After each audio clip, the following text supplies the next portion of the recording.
Good evening, everyone. This is me, Jonathan Alexander, and here to host our show, Life, Laughter, Happiness. Today, I have my co-host, Kelly. Are you there, Kelly? Yeah. Hi, everybody. Hi, And Kelly. I have my Hi.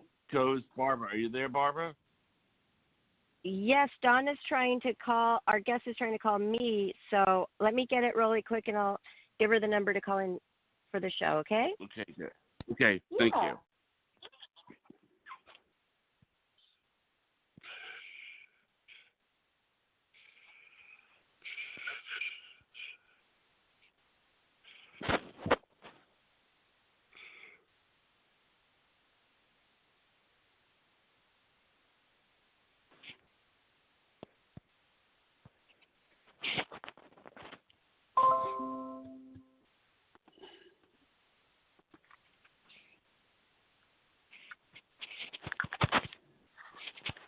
Hi, Kelly and Johnny. Hello. Hey. Yes. Hi. Donna Spangler is here. Yay! Hey, Hi. Donna. Hi there. It's so Hi, good to how have are you you? back. It's You so had good to be back. Oh, thank you. You had such a fabulous chakra day. I remember when Kelly performed the chakra cleanse on you. What was it, Kelly? It really stood out, like one of the best hearts that you ever had seen. Oh yeah, It's- it was amazing. Oh gosh, it was like a beacon. It was just like a lighthouse. I remember that. Yeah. And so I that like always, that. yeah. Oh, and we mentioned that again on a show after your show because it really stood out to Kelly. I mean, she's done a lot of chakra cleanses, and that was totally cool because not only are you so gorgeous, so beautiful on the outside, what makes you so special is that you're just as beautiful on the inside, and that is amazing. And plus all the things that you do. So hold on, we're going to get to a lot, but let me just introduce you properly. Okay. All right. Tonight we'll be interviewing my dear, dear friend Donna Spangler. She is an amazing entrepreneur, just a best friend, always caring for everyone else before herself. And reading through her bio, it's like I have friends that I know they do a lot, but wow. She is an actress and a film producer. And one of her most well-known films is Beverly Hills Christmas, which I wanted to point out because now would be the time to watch that. And I think she said that we'll get into it later, but currently producing another Christmas film right now, among many others. And Donna, she's graced the pages of many magazines, including a feature in the December 1989 issue of Playboy. She is an author, a columnist, and a brown belt in Taekwondo. Oh my goodness, Donna. Those are a lot of achievements. Welcome back to the show. Thank you so much, and thank you for having me. Yes, I keep myself busy with doing independent films because I feel that, my creativity has to go somewhere. But the latest film that I'm working on is a film with a dog and a little girl who has cancer, and it's one of those films that is going to be a family film, and the story is it's meant to teach people lessons, basically. Oh. And a lot of the movies today now, I mean, I've done horror films, but actually the last thing that I did, which I just finished shooting, was in London, and it should be out next year, but it's about witches. And so I go back and forth on my genres from like scary movies to family, and it's kind of fun, Well, that is like the complete opposite, horror and a family story. Wow. But yeah, that is interesting, and that keeps life interesting. Do you actually just produce, or are you a writer? Do you write scripts? Okay, so yes, and yes. So this is what I've done. I've written scripts. I've written the stories that were turned into movies, and I've also taken ideas and turned them into movies, and not actually written the script. Like, I'll say, okay, I want it to be like this, or I usually talk to my girlfriend who's a distributor, and she guides me on what to do. Like, for example, I told her that I wanted to do this family movie, and it has a little dog in it, and a little spiritual kind of talking dog. But the dog can only talk to the girl. Now the little girl, she has brain cancer, so she you don't know if it's something that has to do with her brain cancer, because sometimes people hear voices, or if it's actually happening. But it's a very family-oriented film. I'm in the story process, so I have the story, and I turned it into my production company, the one that I use in London. I'm going to probably be shooting in London because it's actually a really great place to shoot. Not London, but the UK. We're going to shoot in the UK. The last film that I did, we shot in the UK also, and it was just really a lot of fun. I had two other girls. One was Kira Reed Lorsch and Britton Taylor, and we all flew out, not on the same plane, but we all flew out together at a similar time. Mm-hmm. Then we experienced London, and then we went to shoot in Kent, which is about 2 hours. I think it's like 2 to 2.5 hours. I can't remember how long it took me outside of London. I love London. It's great. And then, this particular place was near the cliffs of Dover. And I know a lot of people have heard about that. It's very beautiful. And if you wanted to go to Paris, all you'd have to do is hop on the ferry, and it's like 45 minutes on the ferry from this particular place that we were shooting. Wow. And that's probably a location that is very wanted, because you could have the location where the beautiful landscape is. Then you could just hop on the ferry and go into Paris for like some city scenes. What a location that is. Yeah, I mean, we didn't go into Paris, but the thing about it is, in the UK, with the production company that we were using, it's just a lot easier. There's not as much when you shoot in Los Angeles, there's a bunch of rules and regulations, and you have to pay for all these permits, and people are it's a lot harder because people aren't as amicable to having you shoot.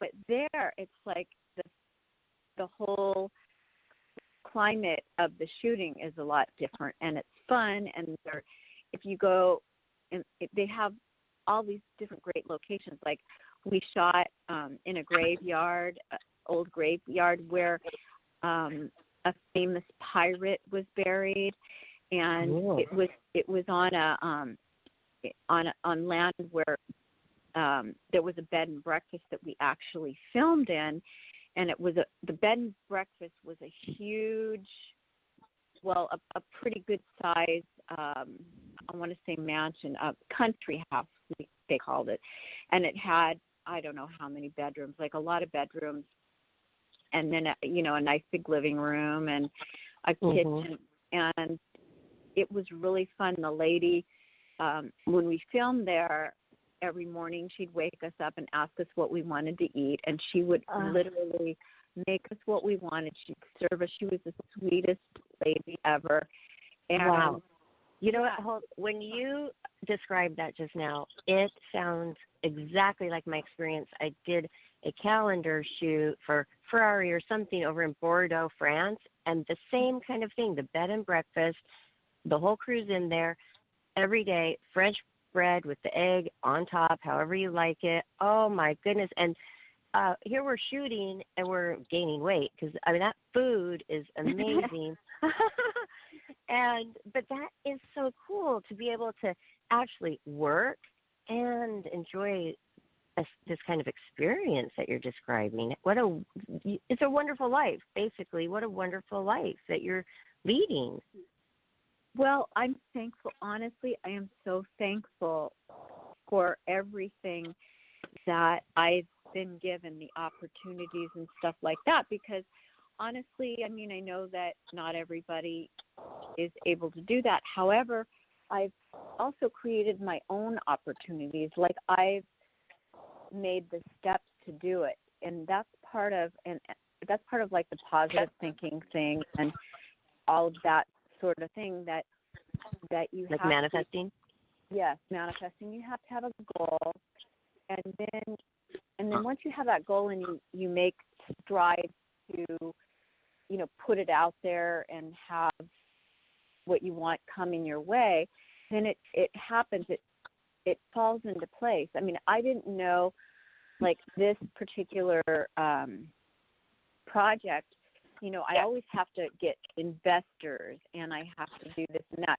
But what I end up doing is I end up creating the product, having the production company or somebody write the product, and then I ask around. It's like, who wants to partake in this project, and I do it in such a way that it's extremely doable. Like, in other words, I don't want to spend a huge amount of money on something and not be able to get the money back. So I do it as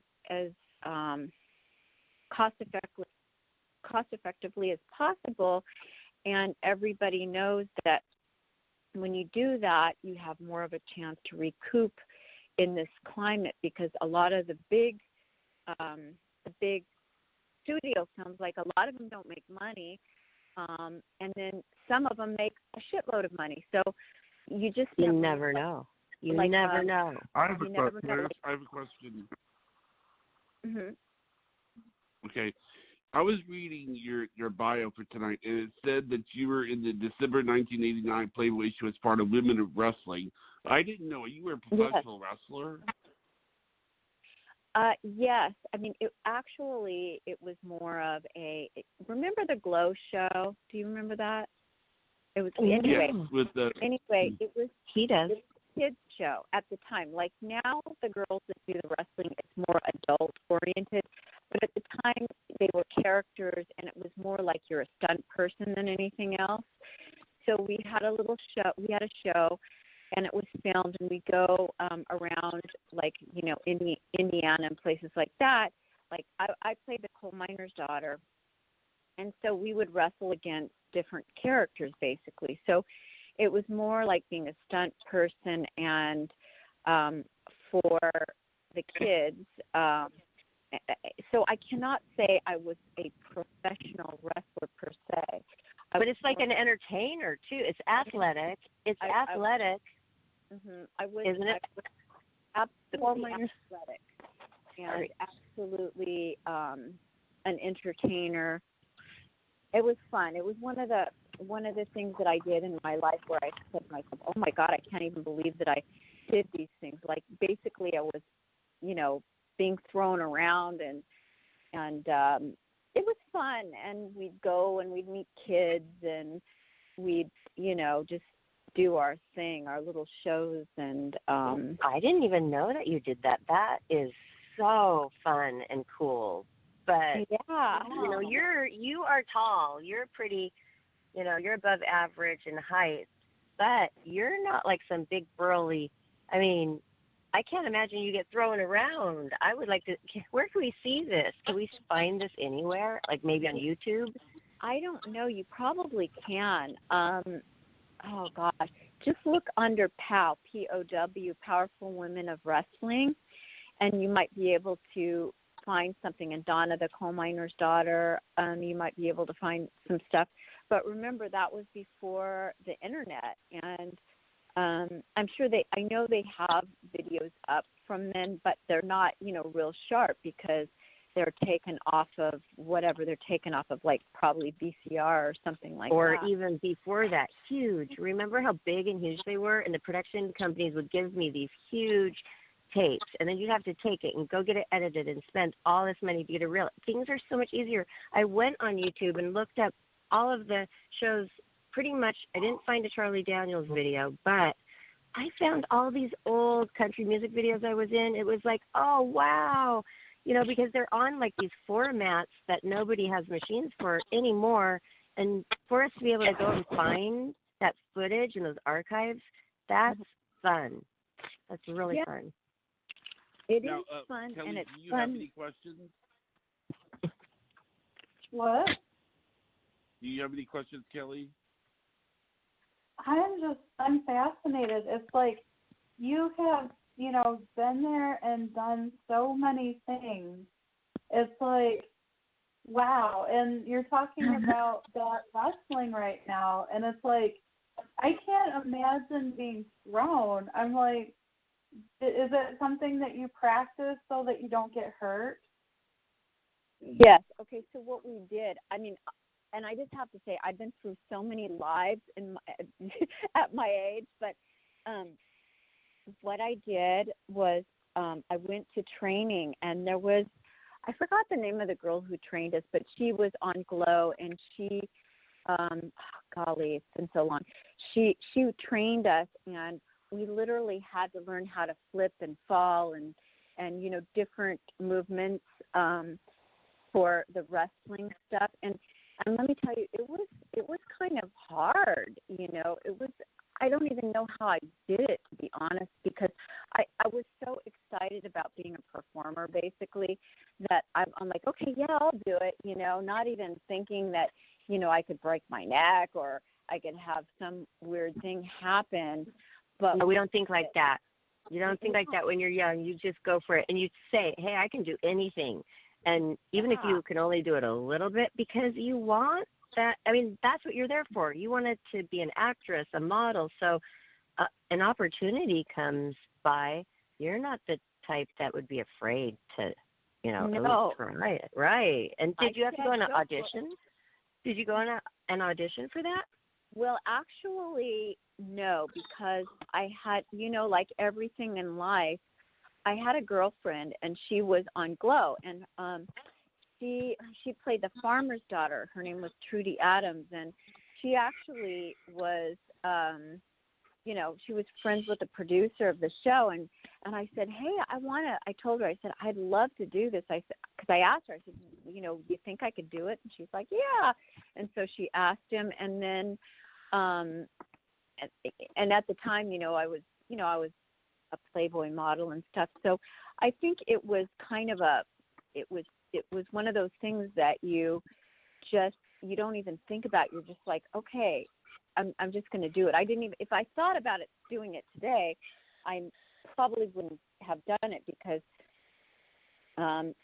it's like I'm more cautious. But back then I was like, yeah, okay, I'll go down the hill, I'll ski down like the Moberly Hills, I'll do whatever. That's so funny, Donna, because I did that too, where I told Playboy, hey, I am like a top of the top skier, I'm advanced. And so they booked me in all of these Playboy winter ski fests. And, we get to Taos, Mexico, and I am in my little hotel room, and I'm looking up, and that mountain goes sky high. That place is so steep, and I really hadn't even skied for many years, and I was just hoping, I was praying, please let me remember how to ski. I hope I can. I didn't know, can I still ski? It had been so many years. Thank goodness I still could. But, we do that. It's so funny that you mentioned skiing, You just, you don't say, oh, no, I'm not very good, and so they choose the next girl. No, that is what it's like. That's so funny. It's so similar, our careers and how we started. Yeah. And, except for the producing of the films. Well, you know what? The thing I have to say, a lot of the girls that were in Playboy, especially in the time we were, they were really dynamic. I mean, they were beautiful women, and a lot of them took different paths. But I think I think that a lot of them were just really ambitious, and they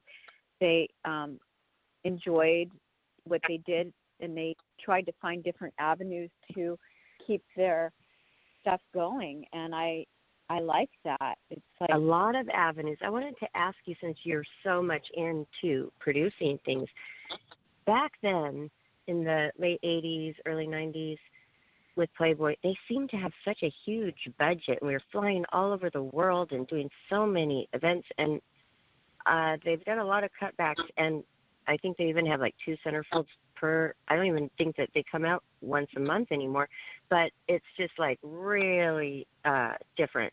But was there a time, like right now, I feel like there's a lot more money coming back in the entertainment industry. I feel like people are happier, like my peers, we're doing well, we're not scraping by, like there's a lot more going on. Do you find that as well?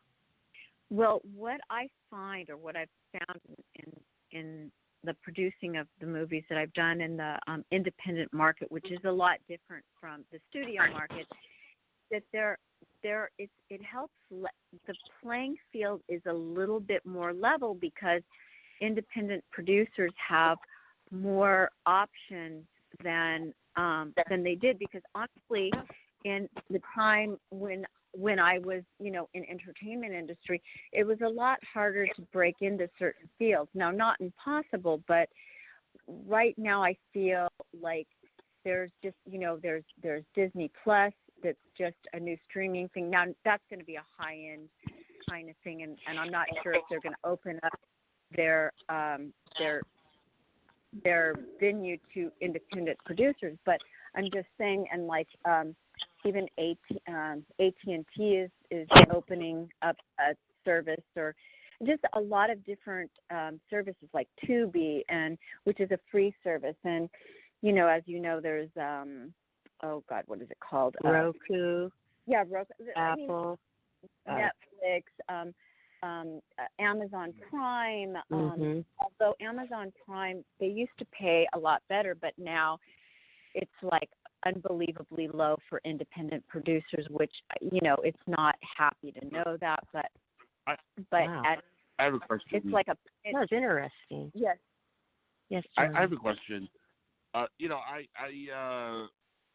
I won't say what's on it, but right now I'm working on a treatment for a TV show. I won't say what's on it, and I was wondering what advice you could give me as far as making sure it goes to the right channels, it gets listened to the right people. If you have any suggestions.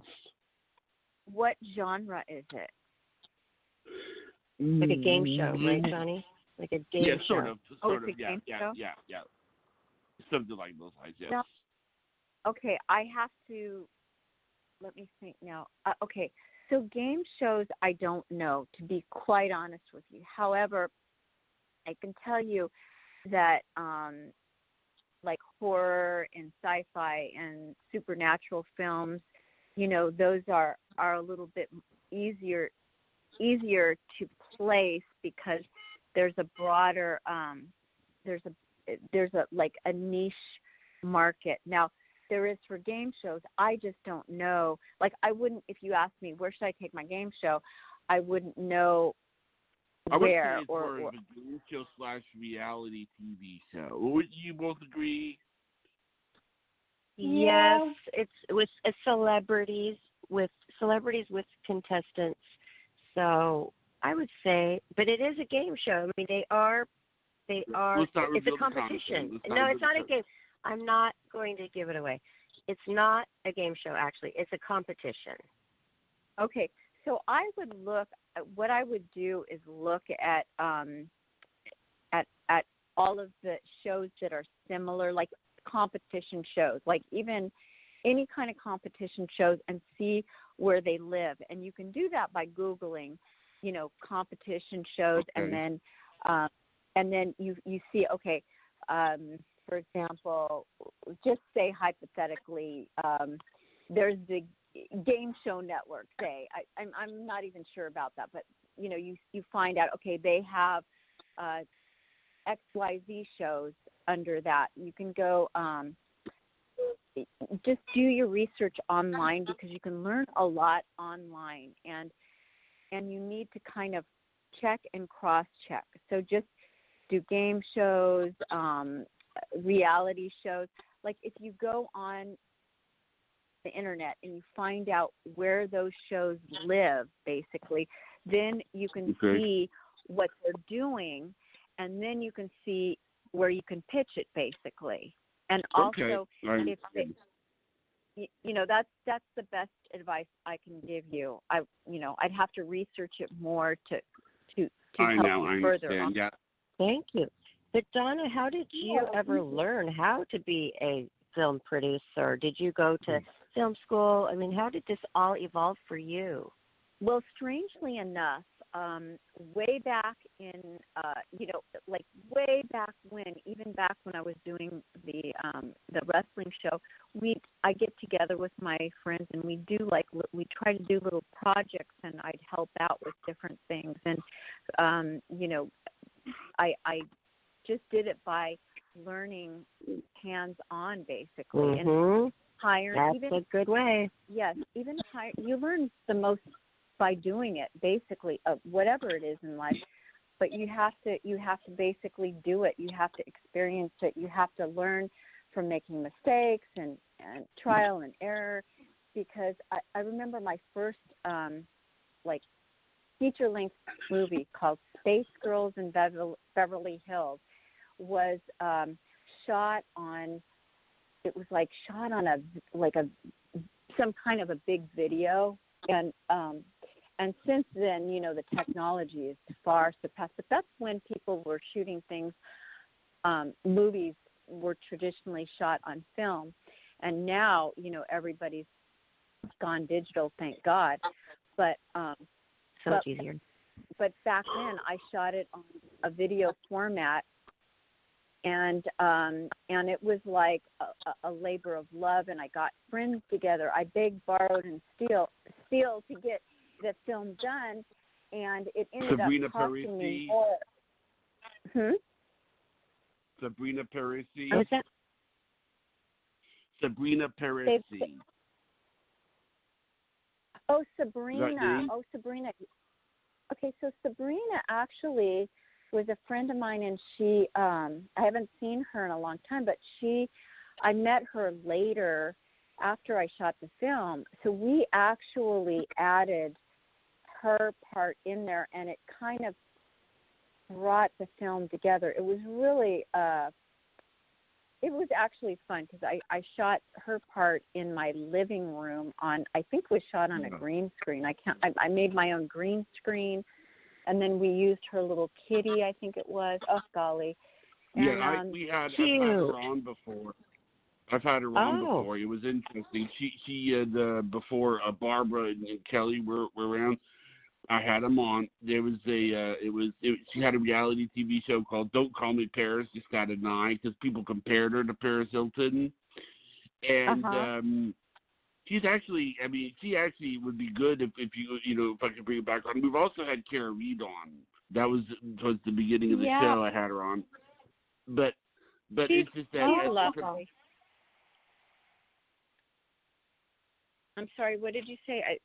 This thing was it was great that, Sabrina Perry was, actually I think that Sabrina Perry and Kelly would really get along. They'd understand each other, because Sabrina, told me that she had, when she grew up, she didn't have, well, I'm sure Kelly had friends, but what I'm saying is that Sabrina had to grow up, she had bodyguards all around her all the time. So she didn't get a whole lot of kids getting close to her. So her friends were dogs, cats, rabbits, fish, and she was really big with animals. And that was what sort of led her to do that. Because now people compare her to Paris Hilton a lot, because she's sort of this heiress that went to Harvard. Oh. And what's actually kind of funny is that, what? Did you not? She. Oh, maybe she's not. What Donna I just don't know. I don't. I'm not gonna say I don't know. I have no idea. She sounds very shocked, Johnny. What? Donna sounds very shocked. Was this actress in one of your films? Because I'm trying to follow this whole story that Johnny had somebody on that was in one of your films, Donna? Yeah, she was in one of my films. Okay, so Space Girls in Beverly Hills was one of my first feature-length films that I did completely on my own, and when it was finished, I put her in the. It was a while later because I was working on the film. It took a long time to do my first film because it was. Long story short is that because I was just basically learning, I made some mistakes, and so it took me a long time to get it edited the way I wanted. Anyway, once it was edited, I realized that there was something that I needed to connect, to make it more, to make it stronger. Right. So I came up with the idea to add Sabrina in clips of it off and on, like a storytelling thing, and it worked out really nicely and it was cute. But it was my idea to do that, and cool. She used. But her Donna, mm-hmm. I'm sorry. Well, I just wanted to say that when you pointed that out, that it was your idea, you are really on top of what's new, because that's how I met you, and that was a long time ago. I'd say probably 20, 25 years ago. I don't know. What do you think? 20 years ago, where you were doing something? Yeah, and you were doing something very new. I don't know if it really stuck. Yeah. Can you tell them about that? How you hired me? I didn't know you. That's how we met. She hired me as an actress on a project she was producing, and that's how we became friends. Tell them about that, because obviously you know all the details. Yeah. Okay. So, and this was a long time ago, but basically, it was a friend of mine wanted an actress to do this project called Spanish 101. And so the project was so you could actually learn how to speak Spanish, I believe. And I don't even remember too much. All I remember is that we hired Barbara for it, and she was lovely. She did a great job. But I don't remember much more than that, except it was a very progressive idea. And, I don't even know if I saw the finished product of it. I don't think so. But you know what? No, it was one of those things where it was like I thought it was like an interactive where it's like, so I had to do so many answers, and it was all in front of a green screen. And I think I did have like a teacher outfit, but it was like kind of more on the sex appeal, like side of the sexy, not over the top though. But, and so something I didn't even remember it had to do with Spanish. We do so many projects, it's hard to remember. Yeah. It sure is, I'm telling you. And then things just kind of, the years kind of mesh and twist and all that kind of thing. But I think all of these things that we do prepare us for the next things. For example, all of the things I think that Barb did prepared her for what she's doing now with the podcast and all. And I think it doesn't even matter, like any little bit of thing that you do in life, like the skiing or even making kites or whatever, you can always use it. You can always use it in the future in some way, shape, or form. So I think that that's why I've done so many different things, because every few years I feel like I've reinvented myself. I was doing a lot of beauty stuff, and I was doing a lot of workout and training and fitness stuff. I've done so many different things, but it's not because it's more of like I want to try it. I want to conquer it, and I want to do it. And you only have one life. You might as well do as many things that make you happy as you possibly can, Right, but a lot of people don't have a passion for anything. I've met those people, and you have the passion. Like, you thrive for it. You have the hunger and desire to do something new and to produce, and then look, here's the finished product, and how much pride you feel when you accomplish something like that. And I think then you do one and you need another and another and another. And this is what I've watched you do over the years. And then I wanted to point something out because we don't have all night and there's so much. And I wanted to tell the listeners and Kelly and Johnny about our amazing Vegas trip, okay? Oh, yeah. Wow. I mean, we had the private jet, the Caesars jet. Okay, tell them about that hotel. You can't even call it a room. No, it was like, it was a suite, but it was like no suite that, it was like a little, literally, I think it's 10,000 square feet, something close to that. And Caesars Palace, you guys, and it was like a mansion. It was like, okay, corridors. Oh, my gosh. It was, and then we had butler service, and there was a lot of people. Like, there was 4 big, huge suites within the big living room suite and sides to it and all of that, and then 24-hour butler service, which, if you've ever been served by a butler, I mean, it's the most impeccable, proper, nice, like every one of your needs and just nicely speaking to you in perfect manner, like you can do no wrong. It's just all your, like, handing you a potato chip is like a big deal. It's just like, it is an experience. And Donna invited me on that. And then we would go out watching gambling. Now that was hard because, when that one high roller friend of yours was gambling with $35,000 in one chip, and just like, hello, what can we do with $35,000, you guys? I know. You and I, I think we were getting a stomach ache. We actually were getting a stomach ache watching it. Yeah, I mean, and at some point, like, if he'd win and he'd let it roll, I'd be like, oh my God, that's enough to buy a house, like 200. At the time, you could get a house in Vegas for $250,000. Like he'd have all this money up, and it was like quite. It's exciting but stressful at the same time. Yeah, but it was an experience. It was. And what about the way we get escorted from the place, from our suite to the hair salon and stuff, remember? Yes. We'd get escorted. So we had a private elevator, and we'd have like a handler who would come and take us and say, right this way, girls, and he would escort us right through, like literally be our, babysitter through there, and then walk us to our hair salon and say, can you please, can you get our girls in to get their hair done? I mean, they make the appointment before, and then, or whatever we were doing. I can't even remember. I think one of us got our hair done.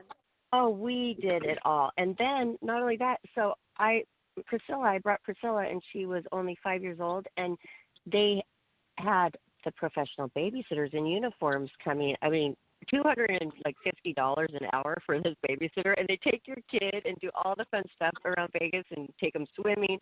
I mean, you guys, this is like amazing. Then the high roller gentleman gave us the coupons, because if you're staying there and you're spending that much money at the hotel, they hand out a lot of coupons or the winnings, and he gave us all these shopping coupons. I still use the Gucci wallet, and I mean, they hire Priscilla, babysitters for $250 an hour. Yeah.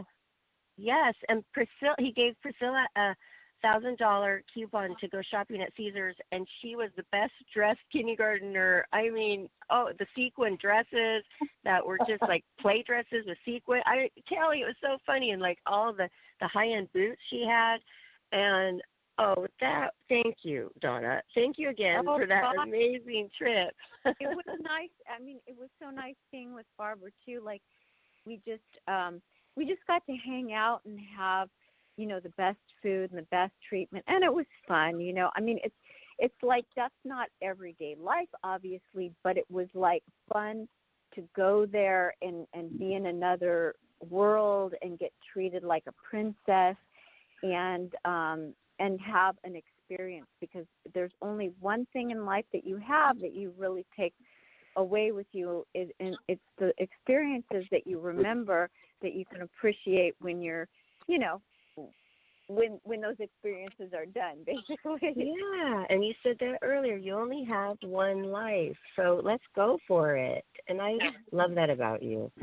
But also, okay, there was I didn't even know about this book. How could you not tell me about this book, Donna, that you wrote? Tell the listeners the title and where they can get it. Okay, now I don't know if it's still I don't have them in print, but it's downloadable, I think, in different places. It's called How to Get a Rich Man: The Prentice Formula, and it's a dating book, and it's how to get a man who's rich in spirit and heart with the financial aspects that complete the package. In other words, I say it doesn't matter, like the person's heart and how they are as a human is the most important thing. But part of that, if you have a mate, you need to have somebody who's stable. That's part of having a good mate, having someone who's stable, who can help you financially if you need it, or not, at the very least, not bring you down and rely on you. Right. Right. Which happens to a lot of women. They're modeling careers, and they're supporting a guy on the couch. Yeah, that's the unfortunate truth, and I think it's changed a little bit. I mean, I wrote the book years ago, but it's changed a little bit in that with all these dating apps and everything, it's a different dynamic than it used to be. But the concept is still the same. You've got to look for certain qualities in a mate, and some of those qualities are stability and generosity, because you don't want to be with a man who's stingy, because sometimes you can have like a guy who's got tons of money but he's stingy, and then you have a guy who's just got a good job, who's stable, and he's very giving with what he has. So you have to weigh all of these factors in when you're looking for somebody, and that's what I've written in my book. It's called How to Get a Rich Man: The Princess Formula. Wait, How to Get a Rich Man and what? How to Get a Rich Man: The Princess Formula. So the Princess Formula. Okay, but where do you say what to do, like where to hang out at specific places? Like if you want a doctor, I mean, it gets really specific out there these days. You hang out at people. Like, tell us a few pointers. Well, the best, it depends on what kind of a person you are. For example, if you like to play golf, there's some really great guys that play golf. Also, if you're into, I used to go to yacht shows. Actually, with Richie, we used to go to yacht shows, and guys that are how can I say, they might be looking for a yacht. They enjoy doing that. Now, not all guys that go there are going to be that wealthy or looking for a yacht, but it's kind of a place that I went that I saw a lot of high-end individuals. And another thing is these days there's a lot of high-end dating services where there'll be guys that just don't have the time to go online, or they don't want to go online, because that can be good and bad. It's like a mixed bag for some people. Or they're too shy to go up to a woman, and even if they have a huge empire, they sometimes are not good in that department. Exactly. So it's just, you can use all these different techniques in going to places. I mean, even art shows are great places to meet single guys that are more upscale. I mean, the thing is when you're looking for upscale people that are,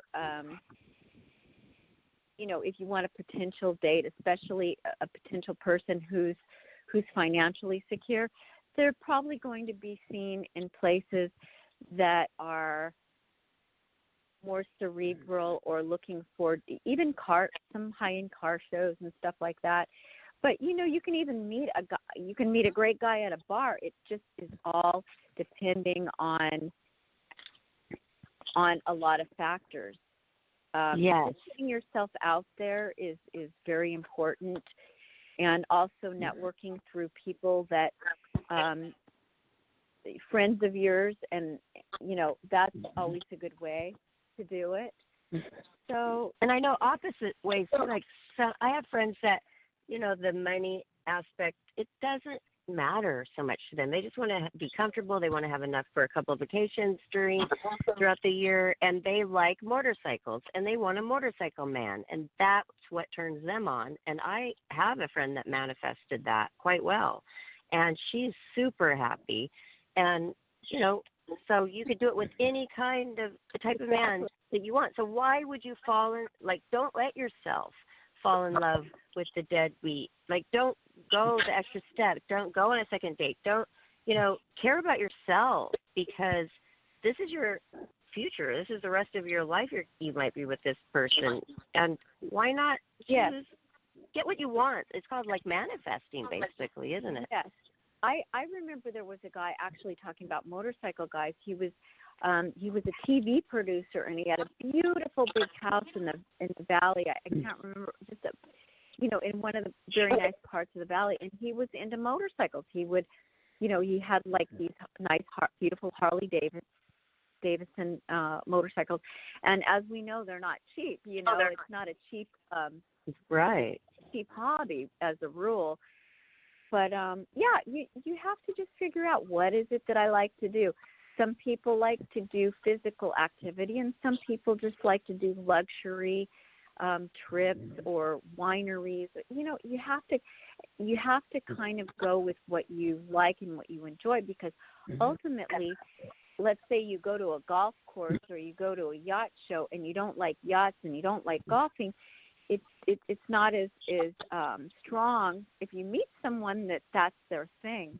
It's so funny. I have a story about a guy that had a huge yacht. I mean, he still does probably, but I went, with a few friends of mine, and I wasn't single at the time, so it wasn't. I wasn't looking for anything, but I just remember going on this beautiful boat, and my girlfriend Britt, I told her, I said, I can't go on boats because I might get boat sick.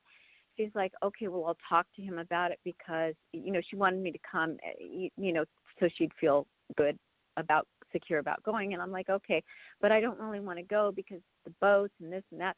Anyway, she talked to him, and he's like, don't worry, she'll be fine. I have these special stabilizers that I paid, I don't know how many, $1 million or $2 million extra for, and she'll be fine. It's like the Four Seasons, and I mean, he went on about it, and so I said, okay, because it was a huge yacht, and so she told me, and I said, okay, well, I'll try then. Okay, so I got in there. I'm having a great time and talking and everything. Sure enough, I got boat sick, and he was so dumbfounded. He's like, no one's ever gone down, had this problem on my boat. And I'm like, oh shit, I was so sick, I didn't even have fun. So the moral of the story is, if you have a guy that has a yacht and you get boat sick, you either got to have your Dramamine or forget about it, Yeah, be prepared. I thought if Richie had a yacht that he'd want to go to all the time, I don't think I could have handled it, No, it wouldn't have worked out as well as it has. And you have your significant other, which I just love Richie to death, and you guys throw the most fabulous parties in your Beverly Hills home.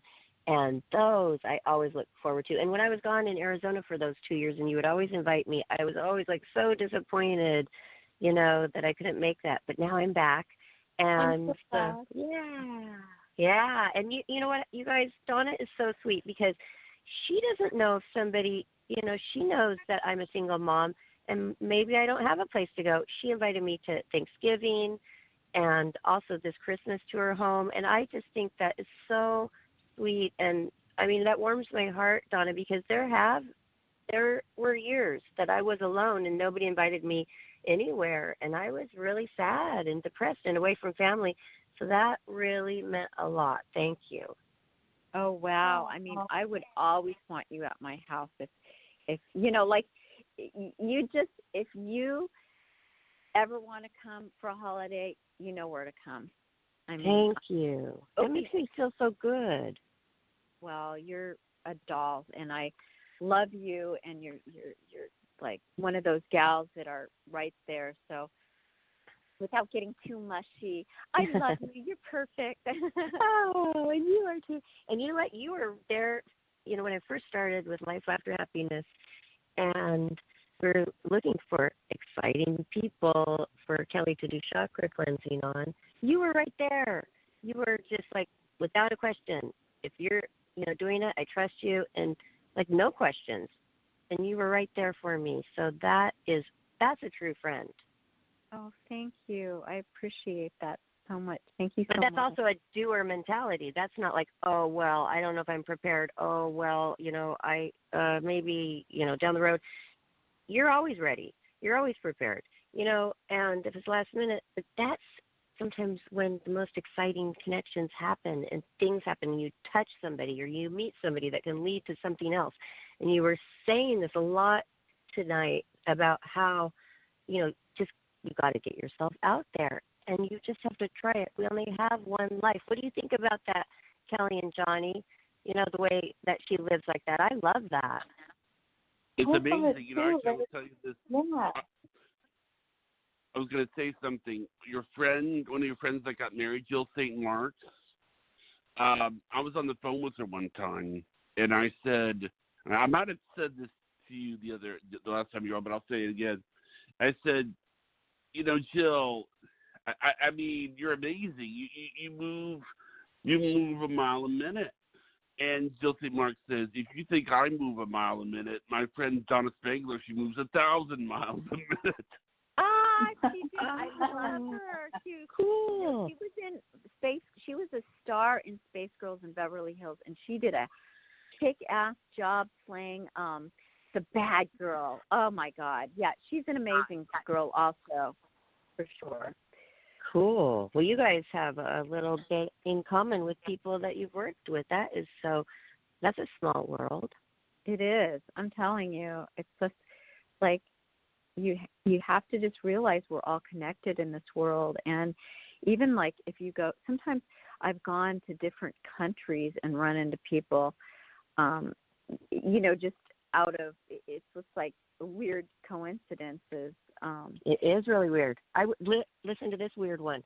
I was in Moscow, Russia, so very far away, and we go to a house party, like 3 playmates. We always had a chaperone. We were safe. Went to a nice home party, and there was some guy that I knew from Los Angeles. Is that crazy? Yeah, everybody was so Russian, speaking only Russian, like we were so far away, and then there's this like, Barbara? I'm like, really? What are you doing here? It was so weird, you guys.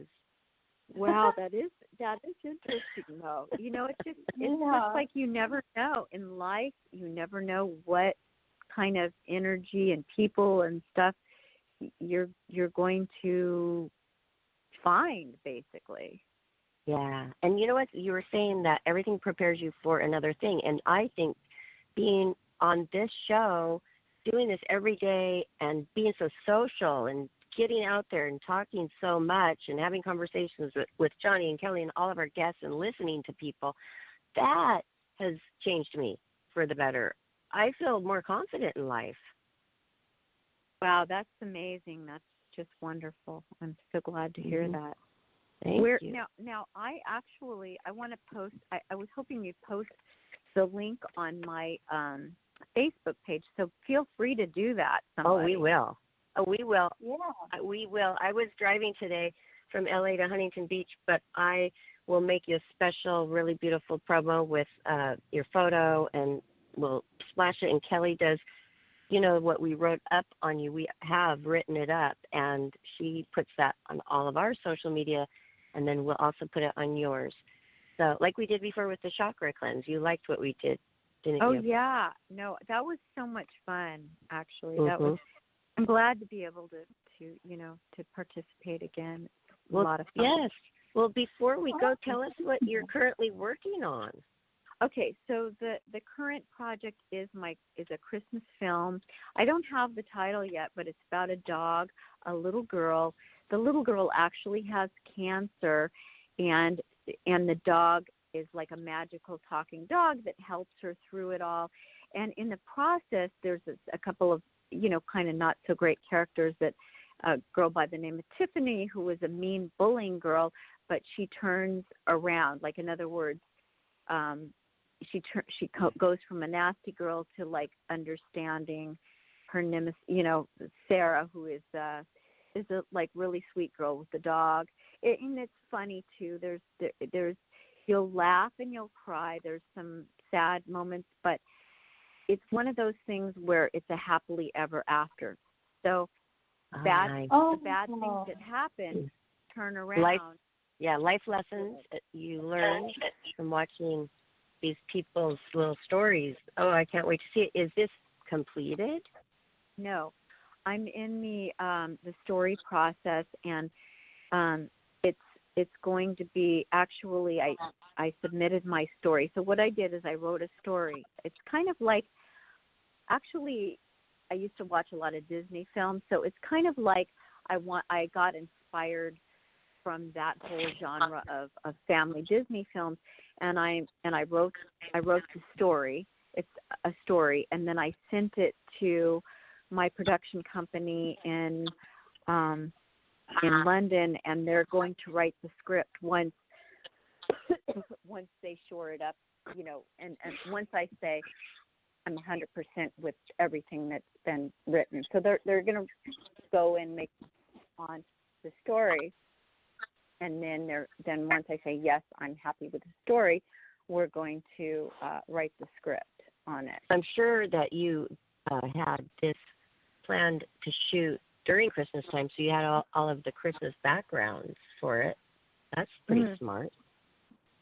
Well, this particular film we're going to shoot in June, because, or at least that's the goal, because the kids are out in June, and it's easier to get kids to participate, and kids in locations that are schools, basically, when the school is shut down for the summer. So right. It's not going. It'll be that I didn't think about, but yes, we'll have to basically recreate any kind of Christmas stuff that we do. Yeah. Wow. So I thought that was on purpose, but how wonderful that it was, Christmas time, but also just having the spirit of Christmas going on, working on a Christmas movie. I think that's a good thing too. Yeah, I think Christmas films, there's, they're out during Christmas. It's like all the old films that we see, all the classic old films, like 42nd Street, and all those. Yeah, those It's a Wonderful Life. Yeah, my favorite. Yeah, they are so awesome. Yeah. Anyway, it's like they're special. They're special films because they're holiday films and family films, and they just kind of remind you how important family is, how important, even though Christmas is not really religious to me. It's more of a time, a holiday time. Even if you're, Jewish or whatever you celebrate, it's like this time is a time to recognize family and people that you care about, and just try to having a positive spirit about the whole thing we call life. I agree. It's a magical time, but you always run across the grumps, which are called Scrooges. during Christmas time. So, yes. Yeah. Well, and that's a different, like what you were saying, and then you flip it and you do like a horror movie. And I have friends that are actresses that say, I refuse to be cast in a horror movie because of the, I don't want that evil around. I don't want to let that get in me. Have you ran across that where you want a certain, person and they say that? I'm not going to do a horror film. There are some people that really believe in certain things and they don't feel comfortable about it. Like I look at it as acting and telling a story, as if you're telling a documentary. The only thing that I would not do when I'm doing a horror film is introduce a Ouija board. That's where I draw the line personally, because I don't think anything would happen really. It's just that there's some stigma with like Ouija boards and stuff like that, Yes, and, I've heard that too. You too, Kelly, right? Oh yeah, it's like no thanks. Yeah, because you are really inviting it. I hear when you get that board out, you're really inviting the bad, evil spirits, and why would we want to do that? No, it's like it's like probably more often than not, nothing's going to happen. But like, if there's even a chance that something could happen, you know what I'm saying? If there's a chance, why take it? Right. Why take it? Because it's like if you're okay. For example, the witch one that I did, the witch film, it's like it had good versus evil, and I played a good witch. We had 3 good witches and then a coven of bad witches, and it's just basically a story. And we didn't use any kind of not even seances or anything like that, but it was more like a sci-fi witch movie, because we used oh gosh, it's hard to explain, but we used like our hands and like when we almost like throwing supernatural energy balls, kind of, if that makes any sense. So it was kind of a different take on witchcraft, but we did have some blood in it. We had a girl we had some really interesting things. So this particular place where we filmed, it had like a catacomb that went from the bed and breakfast country house underground to the church. And in the day, they used to hide people. I don't know if they hid people from the country house or from the church, but they'd go underground so they'd be safe. They could go back and forth, because in that day, I think there was, there's always some kind of crap going on where they'd have to hide people in the church and stuff. Yes. And you know what? You were talking about the graveyards, when I was in France, I had the photographer take me to one of those just so I could see this and experience it. These graveyards, they're old and they are different. They're not all even neatly kept. I mean, they have been there for so many years, like the earth has moved around. And I had pictures, like just some snapshots taken, because that was an experience. And I have never found a graveyard like that over here in the States. Yeah, this was kind of a funky graveyard too. It had tilted graves, and it was right where on the church grounds. It was really kind of interesting, and that's cool. It had some pirates, famous. I forgot, like Blackbeard or something. I can't remember if it was Blackbeard, but like in that famous realm of pirates were buried there. Right. Wow. Very cool. Okay, so I wanted to go over a little bit about what Donna does for fitness and beauty. Back when we went on that vacation, that Vegas getaway, you every single morning, sometimes I'm thinking, okay, I'm on a 4-day long weekend, I'm not going to work out.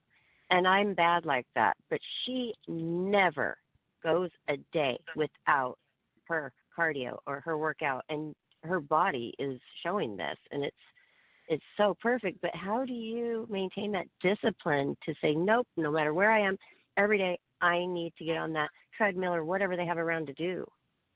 You know, I don't always have that discipline, but pretty much I just say to myself, okay, I have to keep going for my health, for my body. You just have to force yourself. And what if you let yourself go? Have you ever let yourself go and you're like, I can't go get back into it because it's too hard, and you gain like 10 pounds up to 20 or 30, and they don't even want to try anymore because it's just too hard? Have you ever let yourself get to that point? Have you ever had to regain that, or you never have?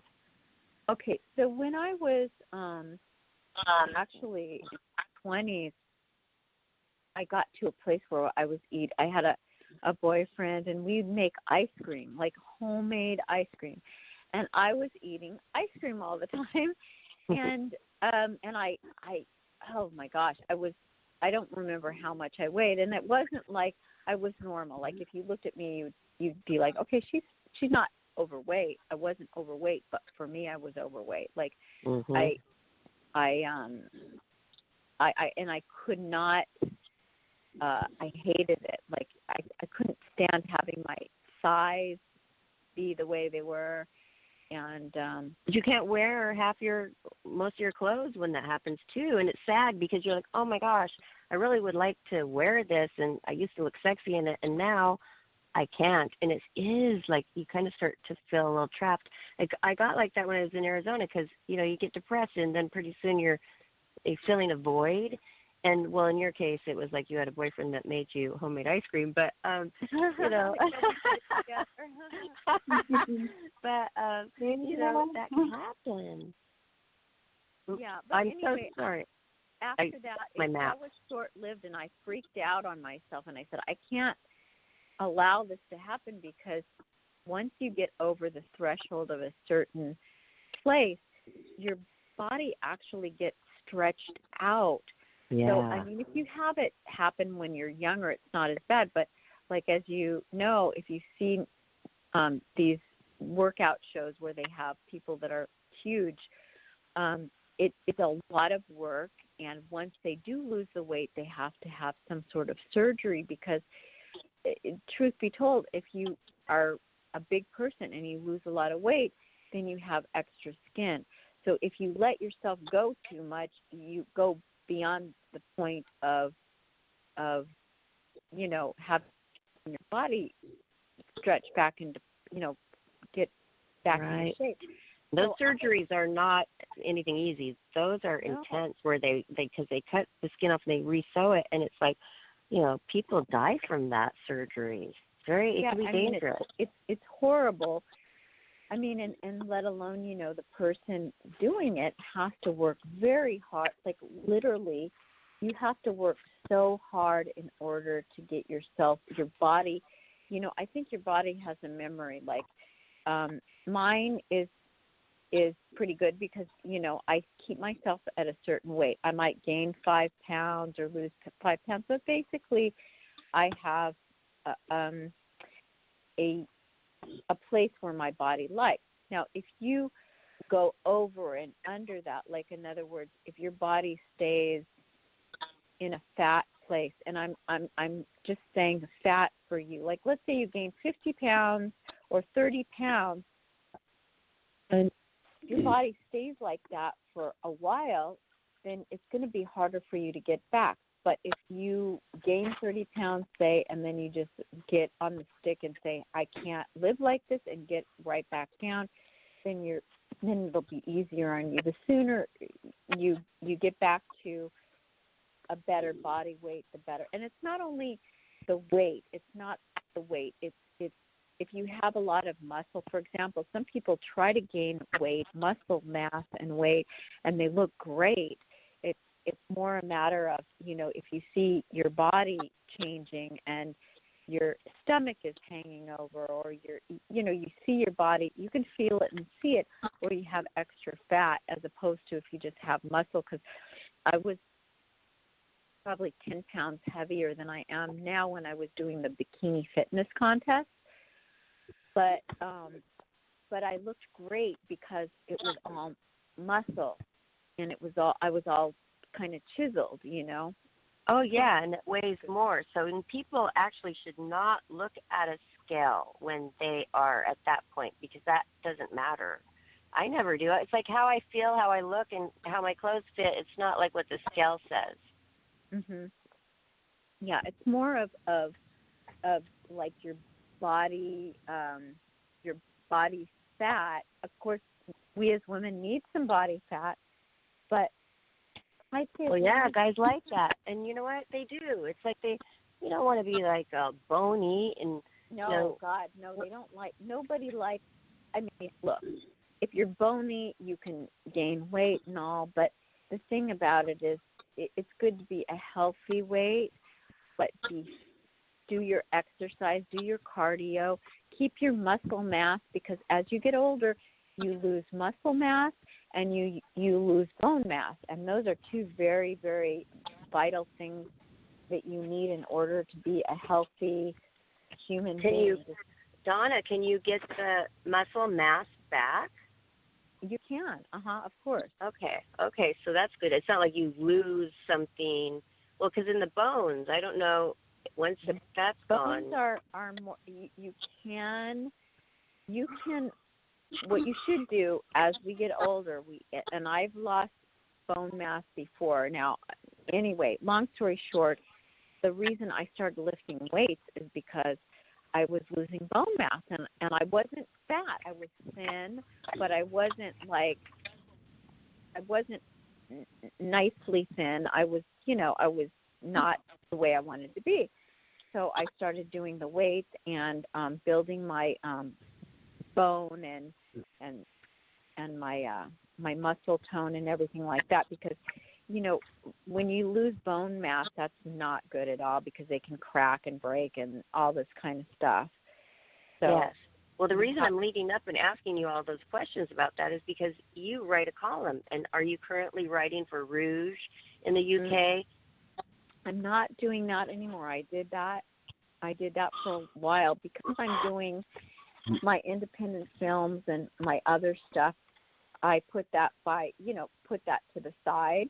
Although, if I get asked to do anything special, like a special piece or something, I'm more than happy to write it. It's just that I was writing a lot, I was writing for like 3 or 4 different online magazines, and then I just got to be too busy, so I stopped it, unfortunately.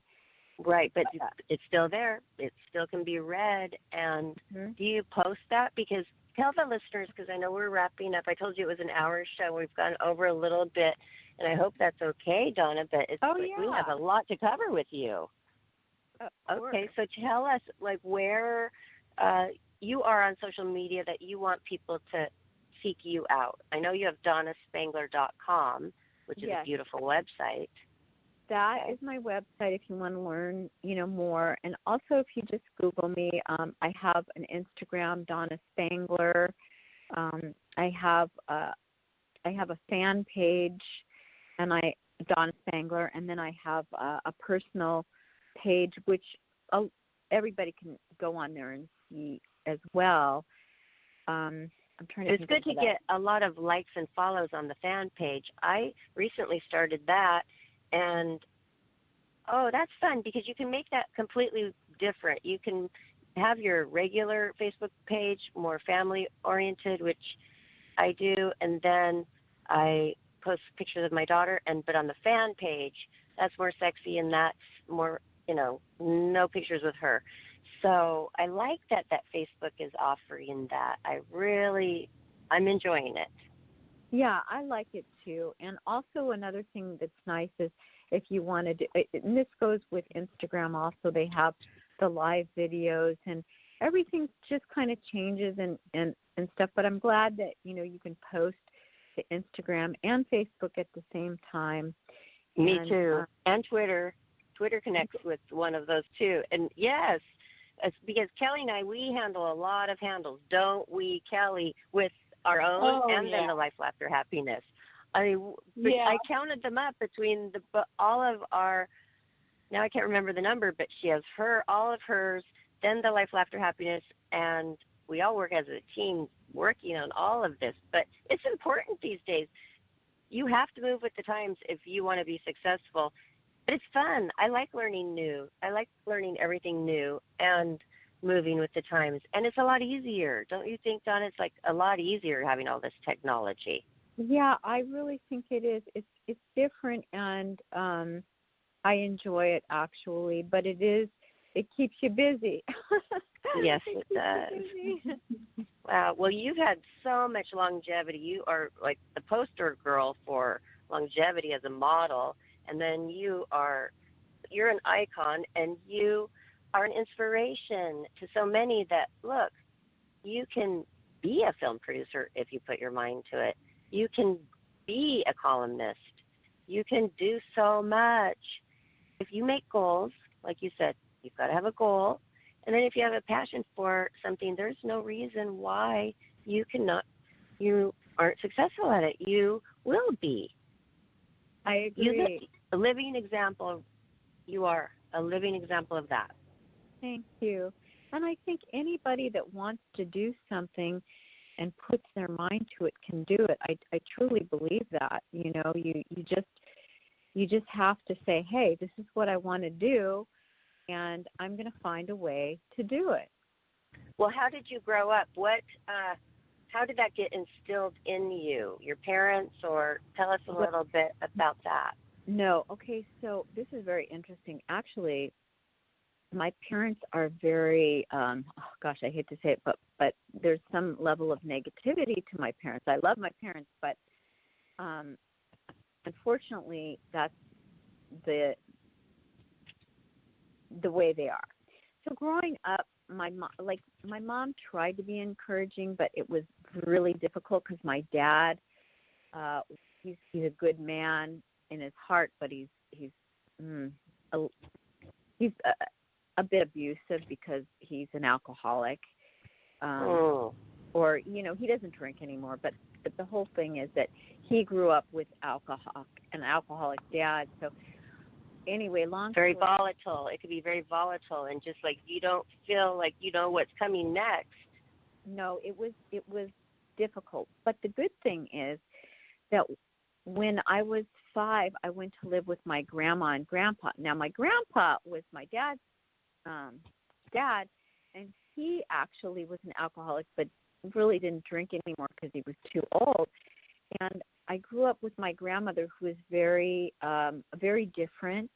She was like always supportive and this and that. And so I think that growing up in that environment and then coming back to the environment of my mom and dad, it's kind of like I wanted to prove myself, and I was very driven to do the best I could in whatever I could do. And the funny thing is I just want to tell you guys a little story about Playboy. I never thought, I don't know, my mom, my dad, I don't think ever thought I was a very good looking person. I know it's not that I'm great looking or not good looking, but no, you are. Hello. My parents, my mom would say, "Oh, you're like the." She wouldn't say this directly, but she said that I was lipless, and I mean, it was all. Oh. And my dad, he used to talk about pretty people, but like I wasn't in that mix. It wasn't like included in that conversation. No, it wasn't. It was something negative, and I can't remember what it was because I just blocked it out because I didn't. You know how it is. Anyway, one day, my dad called me up, and I wasn't living with my mom and dad at the time, and he's like, Donna, were you in Playboy? And I'm like, yeah. So a person from his work said, "Is this your daughter?" And like my dad was, dumbfounded. But did he say no? That's not her, because he never like saw you that way. But no, or no, he recognized you. Yeah, I mean, well, he knew it was me, obviously, but like he was so shocked, because he was just shocked. But I think then after that, they were a little bit more accepting of the whole thing. But like, I really had a hard time with my parents because they were so negative. Wow. So that gave me the impetus to try to do the things that I just wanted to do. Like I had to have the mind frame where I didn't really care in a sense, or that I just wanted to prove that I could, because I never thought that I couldn't do anything, and I don't know why. I mean, it's usually when you grow up in a negative environment, it's really tough because you get self-loathing, and I'm sure I had some, but I just pushed through it, is what I'm saying to everybody. Right, but you're born with it, because look, if we were 100% a product of our environment, then that would be a cookie cutter type of world, because if you had negative parents, you're going to be negative, and then your whole family lineage is negative. No, I mean, something is, you've got to have the genes that you're born with that are sometimes different, and so I think it is safe to say that you were born with it. I think that something inside of me was fueled by whatever DNA I had, and also by the help of my grandmother to give me support. She was a very good grandmother, and she was very supportive, and I was a happy person, so I think that did she raise you for many years? She raised me from 5 to 10, which is really good. Like literally, from 5 to 10. Well, so that was forming early or 11, formative years. Those were important years. Yeah. Plus, in those years, my mom and dad moved. So in other words, I went to school in Hollywood, and I lived with them, and then my mom and dad moved to Hollywood in the house next door, which they owned. Now, because the tenants that they had moved out, so that was a positive thing. But I think the reason why I was so strong is because I had my grandmother and my grandfather, and they rallied for me, and they I had one person or two people in my life that were very strong, that were supportive of me. So if you have somebody, that even a mentor or something, then you can be you can get through any negativities that you have, I think. That's true. Were they your mom's parents or your dad's? My dad's parents. And so they just said, hey, we're sorry, our son is an alcoholic. It's not good. Let's get the child out of that environment. Well, not necessarily that. My mom and dad were very young when they were married. They were like, in their 20s, and that's pretty damn young. And then, as you know, my mom had me when she was 24. And so at the time that she had me, it wasn't that young, but in this day and age, I think it's really, really young. Yes, it is. But my mom, she was 21, but then we grew up with young moms, and it's different with me. I had my daughter later in life, but I think that there's a lot of benefits to that, which you were alluding to. It's like I did all of my, all of the nights that I wanted to go out and be crazy, I did. Now I can just I love being a homebody, and I love cooking dinners, and I love getting up every morning and making her breakfast and her lunches. And she said the best compliment the other day. She's like, Mom, I was very disappointed that you put peanut butter and jelly in that was my sandwich instead of the turkey sandwich. And I go, oh, I thought you liked it. She goes, yeah, I do, but my friends don't. My friends, every day I give them half my sandwich because they say that your mom makes the best sandwiches in this whole school, and because they try everybody else's sandwiches, they share food a lot, and that made me feel so good, and that she was proud, that she was proud of my sandwiches. That's Aww. awesome. Thank you. Because I do buy the special bread with a lot of seeds in it, but she likes it. And, when I was young, I told my mother, I cannot be different. I have to have normal-shaped bread. It has to be white or only lightly brown. I don't want to be different. If I took it out of my lunch bag and it looked anything like odd, like how I make a sandwich, I would hide it. Like, I wouldn't eat it in front of anybody. And she's so different than that. She's like, I don't care. And she wants hummus. I can put these little Tupperware things in with hummus for her, dipping her carrots in it. I would have been horrified to bring that to school. That's so funny. Wow. Yeah, it was a lot different when we were in school. I know that. Yeah. So, wow. So this was so very fun and interesting and mostly fun, right, you guys? I love having Donna on. Yeah. Thank you, guys. It was great. So nice being on the show again. Yes. Well, there's another category that you can come back for, right? You guys, you can come back and get a psychic reading, and it's Karen Page does psychic counseling for us Tuesdays and Thursdays, and it'd be nice to have her read you. Oh, I'd love to. I love that kind of stuff. It's so much fun. Yeah. Okay. Very cool. People get a lot from it. Thanks, everybody. Now, whose turn is it tonight to do the shout-out? Kelly. Kelly's? Kelly's going to do the shout-out tonight. Kelly, it's your turn. You're up. All right. Well, thank you very much. And for those of you, again, who would like to see more of our guest, Donna Spangler, check her out on Facebook and at donnaspangler.com.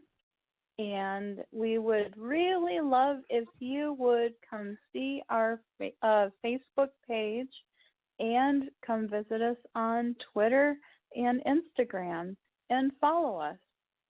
And on our page at www.lifelaughterhappiness.com, where we have a reviews page now.